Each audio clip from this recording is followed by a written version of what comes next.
CE 14 മുതൽ 44 വരെ ചോള സാമ്രാജ്യം ഭരിച്ച ചക്രവർത്തിയായിരുന്നു രാജേന്ദ്ര ചോളൻ ഒന്നാമൻ. തഞ്ചാവൂരിലെ പ്രശസ്തമായ ബൃഹദേശ്വര ക്ഷേത്രം നിർമ്മിച്ച രാജരാജ ചോളന്റെ മകനായിരുന്നു രാജേന്ദ്ര ചോളൻ ഒന്നാമൻ. ശ്രീലങ്ക, മാലിദ്വീപ്, മലേഷ്യ, ഇന്തോനേഷ്യ തുടങ്ങിയ രാജ്യങ്ങളുടെ ചില ഭാഗങ്ങളൊക്കെ ആക്രമിച്ച് കീഴ്പ്പെടുത്തുവാൻ രാജേന്ദ്ര ചോളന് കഴിഞ്ഞിട്ടുണ്ട്. കാതരം കൊണ്ടാൻ എന്ന് അദ്ദേഹത്തെ വിശേഷിപ്പിക്കാറുണ്ട്. അതായത് കോൺകറർ ഓഫ് കാതരം. ഈ കാതരം എന്ന് പറയുന്നത് ഇന്നത്തെ മലേഷ്യയുടെ ഭാഗമായ ഖേദ എന്ന പട്ടണമാണ്.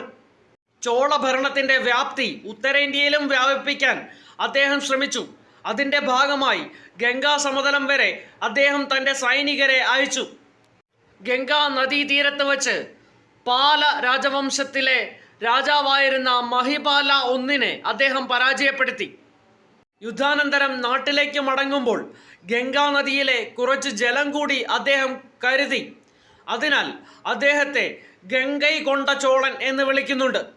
ഗംഗൈകൊണ്ട ചോളപുരം എന്ന തലസ്ഥാന നഗരം അദ്ദേഹം പണികഴിപ്പിച്ചു.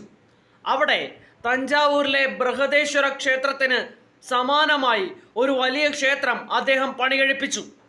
രാജേന്ദ്ര ചോളന്റെ ജന്മവാർഷിക ദിനത്തിൽ ആടി തിരുവാതിര മഹോത്സവം നടക്കുന്നത് ഈ ക്ഷേത്രത്തിലാണ്. ഇക്കുറി പ്രധാനമന്ത്രി ശ്രീ നരേന്ദ്രമോദി ഈ ഉത്സവത്തിന്റെ ഭാഗമായി പങ്കെടുക്കുകയും രാജേന്ദ്ര ചോളന്റെ സ്മരണാർത്ഥം 1000 രൂപയുടെ ഒരു കോയിൻ പുറത്തിറക്കുകയും ചെയ്തു. ചോള ഭരണത്തിന്റെ ഭാഗമായിരുന്ന കുടവോല സമ്പ്രദായത്തെ പ്രധാനമന്ത്രി പ്രകീർത്തിച്ചു. എന്താണ് ഈ കുടവോല സമ്പ്രദായം? ജനാധിപത്യത്തിൻ്റെ ഒരു ആദ്യകാല രൂപമെന്ന് കുടവോല സമ്പ്രദായത്തെ പറയാം. ചോള ഭരണകാലത്ത് നിലനിന്നിരുന്നതാണ് ഇത്. കാഞ്ചീപുരം ജില്ലയിലെ ഉത്തരമേരൂർ ഗ്രാമത്തിൽ ലോക്കൽ ഇലക്ഷൻസ് നടത്തി അവിടെ പ്രതിനിധികളെ തിരഞ്ഞെടുത്തിരുന്നു. എന്നാൽ തിരഞ്ഞെടുപ്പ് നടന്നിരുന്നത് സാർവത്രിക പ്രായപൂർത്തി വോട്ടവകാശത്തിൻ്റെ അഥവാ യൂണിവേഴ്സൽ അഡൽട്ട് ഫ്രാഞ്ചൈസിൻ്റെ ബേസിസിൽ അല്ല എന്നോർക്കണം. വോട്ടവകാശം നേടുവാൻ ചില ക്വാളിഫിക്കേഷൻസ് വ്യക്തിക്കുണ്ടായിരിക്കണം. അറിവ്, പ്രത്യേകിച്ചും വേദങ്ങളിലുള്ള അറിവ്, പ്രായം എന്നിവയൊക്കെ പരിഗണിക്കപ്പെടുന്ന ഘടകങ്ങളായിരുന്നു.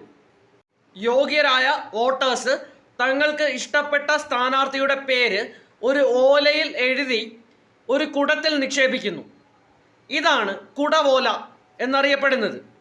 പിന്നീട് ഈ വോട്ടുകൾ എണ്ണി നോക്കി ഭൂരിപക്ഷം വോട്ട് കിട്ടിയ ആൾ പ്രതിനിധിയായി തിരഞ്ഞെടുക്കപ്പെടുന്നു.